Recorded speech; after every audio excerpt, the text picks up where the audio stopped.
Pine Creek, everyone thinks they know everything about everyone. But at Redmond's Eats, where Gary Redmond was the owner, one night changed it all. The diner went dark, and with it, the town's normal life was turned upside down. Secrets were about to come out. Welcome to the Smoking Sun, where we dive into the stories that captivate and disturb in equal measure. If you're a fan of compelling true crime content, don't forget to like this video and subscribe to the channel for more stories just like this one. Now let's get into the story.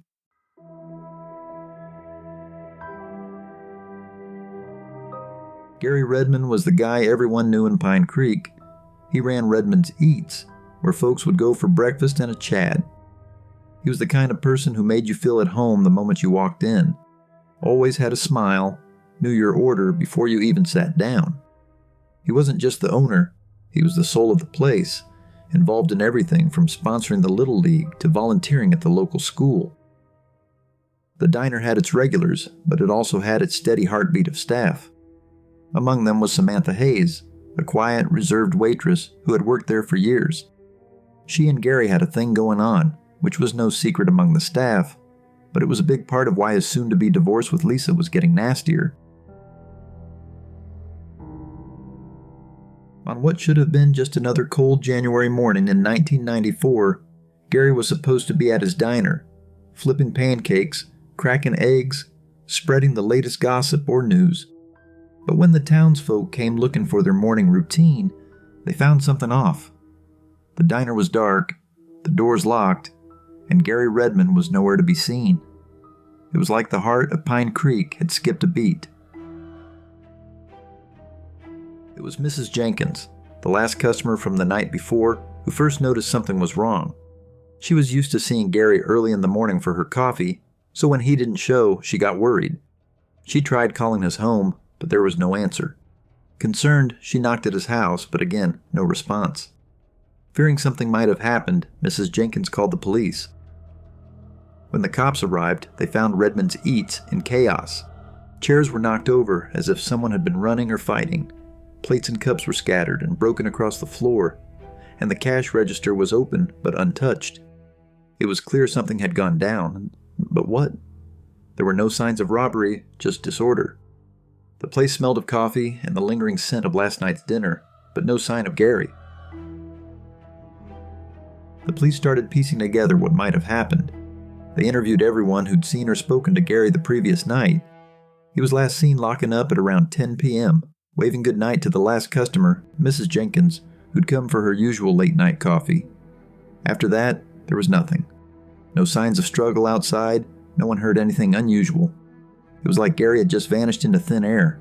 But, like everyone, Gary had his secrets, hidden behind that warm smile and friendly handshake.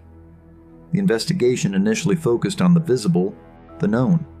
But Pine Creek was a town where everyone had something to hide, and sometimes those secrets were the key to understanding the truth. So who could be behind this? First off, there was Frank Miller, Gary's business partner. They'd been at odds over the diner's money for a while. Frank had a temper, but he was at a town council meeting that night, so he had an alibi. Then there was Lisa Redmond, Gary's soon-to-be ex-wife. Their divorce was messy, with all sorts of accusations flying due in part to Gary's relationship with Samantha. She claimed she was out of town, but her alibi was pretty weak.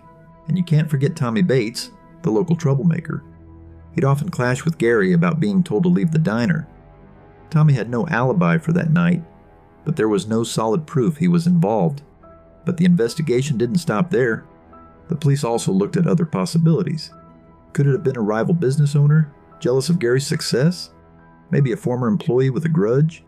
Even a local politician who'd had public spats with Gary over town development was on the list. But every lead seemed to fade away, just like Gary did. The town was full of whispers, each person with their own theory.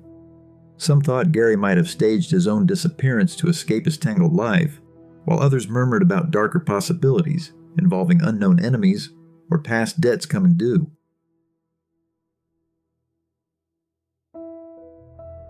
As weeks turned into months, the case threw up more questions than answers. Could it have been a robbery gone wrong? Was it personal revenge? Or had Gary decided to leave everything behind for a reason no one knew? The town buzzed with theories, but without concrete evidence, they remained just that, theories. Hope came months later from an entirely unexpected angle. A break-in at the local hardware store led to the arrest of a minor thief. Among his possessions was a knife with dried blood on it.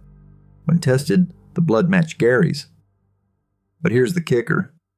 The knife was from Gary's own kitchen at the diner. This discovery forced the police to revisit every single aspect of the case, looking at everyone with fresh eyes. They honed in on Samantha Hayes, the quiet waitress at the diner. It turned out she was pregnant, and Gary was the father.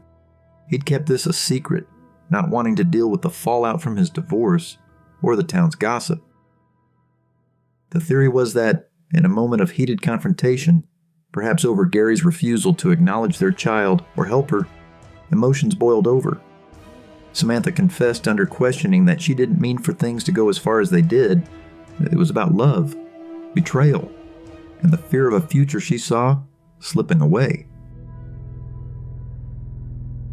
Samantha's confession didn't bring closure. It just added layers to the mystery. The diner never reopened, standing as a silent monument to what was lost. The community of Pine Creek was left to grapple with the betrayal, the secrets, and the realization that sometimes you never really know someone. The town's narrative had shifted. No longer was it just about Gary Redmond, the friendly diner owner, but about the complexities of human relationships, the secrets we keep, and how quickly life can change. Gary Redmond's story is one of those tales where the truth is weirder than fiction. In Pine Creek, the smoke of everyday life had hidden a narrative so complex, it changed the town forever. If you're drawn to stories where the ordinary hides extraordinary secrets, you found your spot here at the Smoking Sun. Subscribe for more tales, where the truth is often more surprising than the smoke suggests. Thanks for watching. If you enjoyed this video, please hit the like button and subscribe to the channel for more videos like this. And, like always, see you next time.